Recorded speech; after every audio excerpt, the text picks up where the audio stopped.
Hey, g'day. I was doing a live this morning, well before sun up, so that my overseas fans or followers or whatever you want to call them can actually get a little bit of interaction. And the questions come up a few times of late on where did CallYaMate actually come from. So let's go right back to the beginning. I started February, March of last year doing TikToks, but at the end of most of them, I'd always say, get your fucking head right. Make sure your head space is in the right area. And if not, go and see someone who knows how to fix it. And then, right, so on the 5th of May, I only had 4,000 or 5,000 followers, if that, and I was following probably 20 or 30 people. So anyway, old mate put a comment on my TikTok, and it was like, hey, I need to talk to you. And I was like, hey, I don't give a fuck. Added him as a friend. And he said, hey, what's up, bro? And then the message come back, no, I really need to talk to you. Now, I'm pretty open. I give me phone number out pretty easy. Gave him my phone number. He gave me a ring. And he says, mate, how well do you know Brisbane? And I was like, yeah, pretty well. And he said, do you know Mount Cootha? And I was like, yeah, I fucking know Mount Cootha really well. And he said, well, I'm up at the top of Mount Cootha. This was about 11:30, 12 o'clock at night.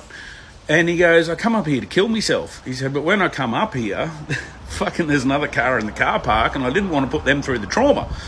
And he said, so I was just killing time on TikTok. And he said, I came across your posts.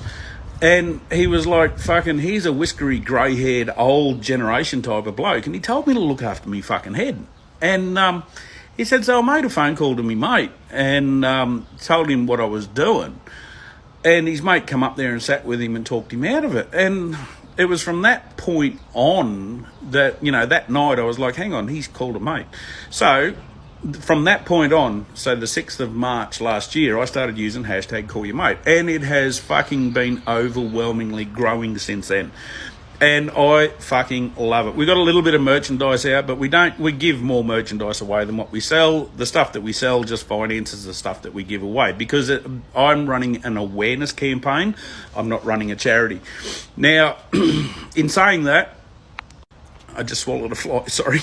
As you know, I've had a little bit of a political career as well, but I'm not trying to do away with mental health, but I'm trying to take the pressure off the system. So if we actually start calling our mates and communicating, people aren't going to get into the situation where they need to be hospitalised about it. Sure, some of them are going to have to get further professional help.